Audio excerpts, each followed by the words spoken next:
Morning everyone, on to our last row, and we're a little bit earlier than usual. It's just after 7:30. Normally it would be around 8 o'clock, and that's because we have Cubic coming here this morning. They are coming at 8:30, so we need to be finished by then.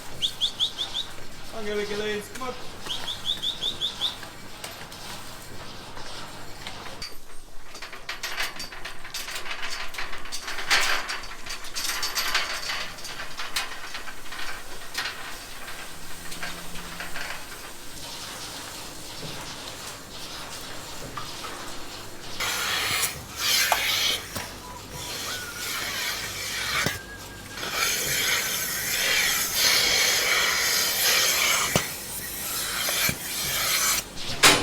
So right now, what happens with the milk, I thought I'll explain this because there's a lot of people that watch that aren't dairy farmers and don't know the intricacies of how the sheds work. It's pretty simple, but I'll explain it. The milk comes out of the udder. You can see it coming out through the bowl down the bottom there. Comes up the tube, up this big tube. See, there's two here. So one of them is for the air, and this one on the right is for the milk, or the milk line. So that comes up, then it goes into this milk line, which is all connected to all 16 sets of cups. From there it goes down, you can see that pipe, and then it goes into what we call the receiving can, and that is the milk there. There's a lot of froth in there. From there it is then pumped from that tube down the bottom, all along this line here, and then into the vat room. Down this pipe here you can actually see the milk getting pumped up through these tubes. There's 4 of them, so there's 4 diaphragms in here that go like this and pump the milk. So this is the milk lift pump, but brings it up these pipes. This is where the filter sock is, so it sort of takes out any of the big bits of dirt, then through the plate cooler, and this is where it cools the milk, or it cools it down, gets pumped out through this pipe down here and then into the vat. Like I said, it's a pretty simple system, and all farms are the same, or all dairy farm systems are the same. It's just things might change just a little bit, like the bigger farms might have a couple of plate coolers, filter socks, etc, etc.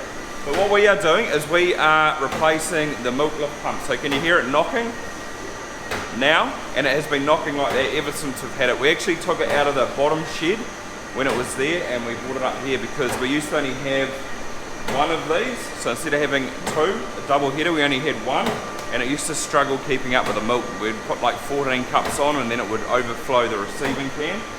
So this has certainly solved the problem, but we have tried to get this pump fixed, but they can't fix it. It's just unfixable from what we've been told. All done, and it's about 10:02. Takes about half an hour to put the water through, so I've got 10 minutes spare for them.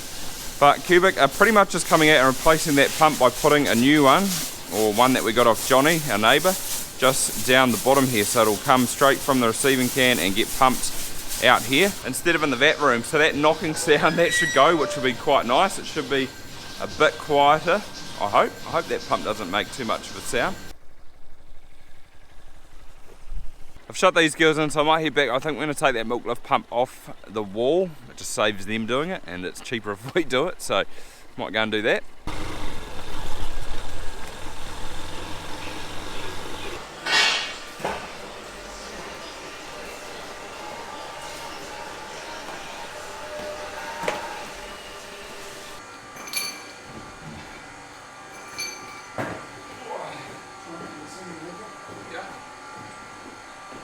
Go time. Here's the new pump here. Got painted black, smartened it up a little bit. The receiving can has gone into town to get made shorter again and fixed up. New stainless. It's pretty shiny, doesn't it? But I'll leave them to it. Come back and have a little look later on. Oh, I've just had breakfast. I was going to grab the tractor and go do some topping, but it looks like Dad's beating me to it.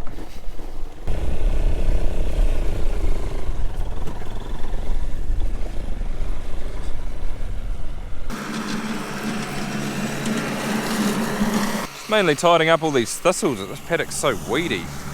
Probably spray it next year, but I am planning to put this one in May, so it doesn't really matter, but yeah, just tidying this up for now. Have a look at this. There's a big dark green patch in here in this annual, and it looks more yellowy or lighter green around the edges here, and that's because when I was spraying out those paddocks of weed, I had a little bit left in the tank. So I've just run it out in here, and you can definitely see where I haven't sprayed. It's where it's real dark green. I did ring up before I did it just to make sure that it'd be alright, and it was. So it is a bit interesting. It'll be interesting in the winter to see around the outside. It won't be as weedy, I guess. But yeah, I don't know. Just noticed it.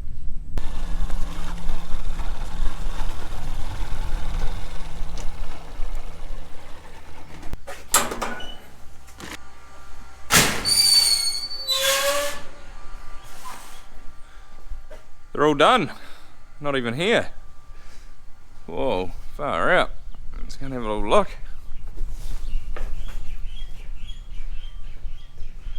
Man, it looks different having a small receiving can again. That's part of the reason that it went away to town. So it used to come out to about here, and that was because when we had the single header milk pump, and I said that it couldn't keep up, it used to flood.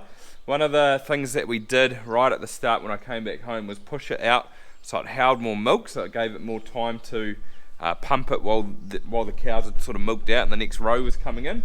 And then we sort of did that, and then we upgraded the milk pump. We took the one out of the bottom shed down there, which just solved the problem completely. We didn't really have to extend it, but yeah, we sort of went the wrong way around there. So they've cut it back to how it was normally. It might have been a little bit shorter, which means that it's a little bit easier to clean. There's not as much water that needs to go into that to clean it. Like, it takes far less water to get up to the top, which is good. But man, tidy job. They always do a good job, Cubic boys. Another thing that happened on here though was that this pipe coming out of the bottom, that got upgraded, so it's a bigger pipe now. That's like, jeepers, I don't know, like 45 mil. I know that this is 38. It was 32, so that whole line has been upgraded from the pump there all the way up back into the milk room. That's all 38 now, and there wasn't any point going any bigger than that because that is what the inlet to the plate cooler has. So there's no point going any bigger yet unless we upgraded the plate cooler. There's a few fittings there, all stainless stuff, looks quite flash. But this pipe that comes up here, so this actually comes into the top of the tank. This is the probe which turns the pump to pump faster or not. And if you come in here, there's a little nozzle up the top here, so this is going to spray and sort of soften the foam, and that must be a little float, so when that gets up far enough or to there, maybe the pump turns on, and then when it gets to the bottom it shuts off again. I think it shuts off. With the centrifugal or centrifugal, I'm not sure. I'm pretty sure they're the same thing, but maybe said differently. But with the centrifugal, I think they foam up a lot more. That's what we have been told in the receiving can. Like, the milk froths up a lot, so that's the whole point of putting this nozzle up the top. So it's just to spray it on and soften it a little bit, and it should work all right then. But this is going to be the cool part. Oh, look at that! That's crazy. There's just nothing on that wall now. It is all gone. It's so bare, which is nice. So that is what they've done now, just come straight through the wall where the other pipe was and gone straight into the filter. Man, tidies that up heaps, far out. And this is the drive which powers the pump. We ended up actually going with a variable speed pump, so you can get in that pump the whole time. We sort of didn't want to do that. We'd sort of have a pump that sort of turns on and off. It does save probably a little bit of power. Dad certainly noticed it with the power bill when we got the variable speed with the blower pump. Like, it did save us a little bit of power. But it is a more expensive option. However, we just thought it was the best one going forward. So pay for it now, and then we don't need to upgrade later on. Like, it's all done. So that is pretty cool though, and it looks pretty smart in this stainless box here. Far out, I'm amazed. It's crazy, like, there's nothing here now. Oh, I can't wait for morning milking though, not hearing that thumping sound. It's going to be interesting to hear what that pump out there sounds like though. The lights in the milk room make the video go a little bit funny, but there's actually this switch here, and I think they usually like to put these boxes out in the pit there, because when the probe gets to the bottom, there's still like this much milk in the bottom that it doesn't pump. So you've got to flick that switch on manual, which means you pump it out by hand, but they like to have it out here because then you can see when the milk's gone, and you sort of don't run it dry. But we opted to just put it in there to make everything tidy. Then we have that big box out here anywhere. Man, it's crazy. I can't wait for the morning now. Looks good though, and it doesn't take up too much room at the end of the pit there either. Probably the biggest thing though is when that end cup is on that cow, you've sort of got to sneak around the left side here. So yeah, I guess that's in the way there now, but it's not too bad. Could be a lot worse.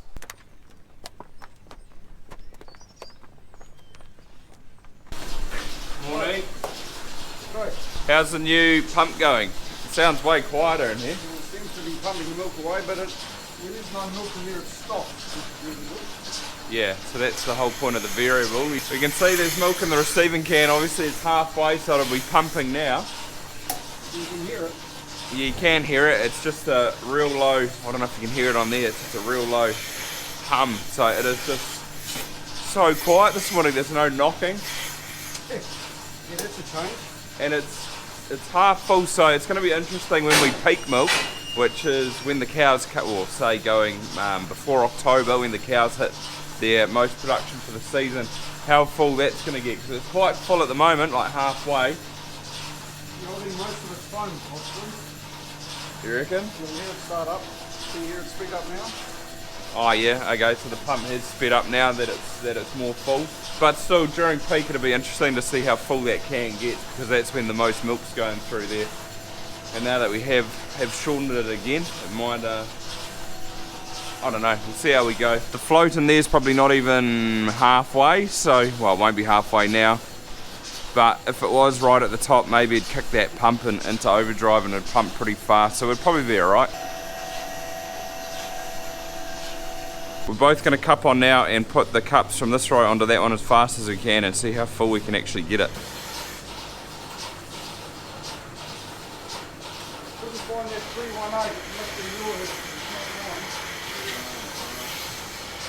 I've just heard it kick up a gear. So it'd be pumping pretty fast now. It sounds like it's just sped up again.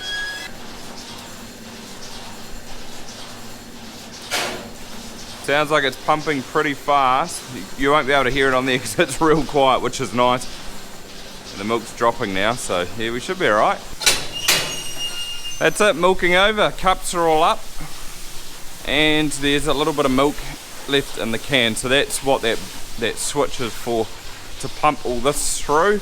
It looks like quite a bit, but the milk line's actually right there, so this is the froth at the top there. So we just send that through and then the water can come in behind it. Whereas we used to just send the water through and then you could sort of see when it was coming up those clear pipes into the pump, and you could also feel it here like surge when the water had sort of come through, so you could sort of tell that way. But this should work pretty well, so it's actually not too bad if you put a little bit of water in the vat. You wouldn't want to be going and putting like 500 litres in there. You'll definitely get a grade for that. It all depends on how much milk you've got in your vat too, but a little bit's certainly not going to hurt it. There we go, Dad's actually just flicked that switch. You can hear the pump ramp up. Well, you guys probably can't, but I could. And that might be it. See, it is sloping down as well, so it's not going to get all of it. Here comes the water. So, in conclusion, what do you think? Yeah, good. You don't have to wait for the old diaphragm pump to pump all the hot water through when the diaphragms get so hot they don't work too well. So yeah, they do pump way less so when you put the hot water through. Yeah, there are a few things I need to get used to, I suppose. Yeah, little changes in the washdown procedure. Yep. It always leaves a little bit of water in the bottom of the receiving can, but then again, maybe I should put it on wash or whatever it is. Yeah, oh well, we'll get you to that. But yeah, massive upgrade, and it makes that milk room so much quieter. The only thing you can hear in there now is the spinner for the vat, or the stirrer I should say. And it's a step in the right direction too, because this came out of a 30 side shed, so if we do extend one day, when we need to, but we need a few things to go our way first, and the milk price is definitely one of them, but that can handle it. So if we go to a 28 or a 30, at least we know we've got the right gear for it, and Yeah, it's pretty much everything in the shed now upgraded, really, isn't it? Yeah, it is. Yep, it's all good. And I guess the only thing we would do if we went a bigger shed, I'd like to get ACRs just to make it like a one-person job. So then when Dad retires one day, I can just do it by myself. But One day. yeah, that's no major or pressing issue. But yeah, pretty happy, and the boys have done a good job. Yeah, they have. No doubt about it. Real tidy, neat and tidy. Yeah, neat and tidy. Horse did give me a bit of grief apparently about putting, what was it, about putting this, whatever that thing is up there. Oh, that switch box. Yeah, I don't know what he was going on about, but because normally they mount the box controller thing for this, they mount it real close. Yeah. But yeah, we wanted it put in that room out there because everything gets squirted around here. So yeah, horse did grumble a bit, but however. But that'll pretty much wrap it up for this video, guys. So hopefully you enjoyed it. As always, thanks for watching, and see you next time.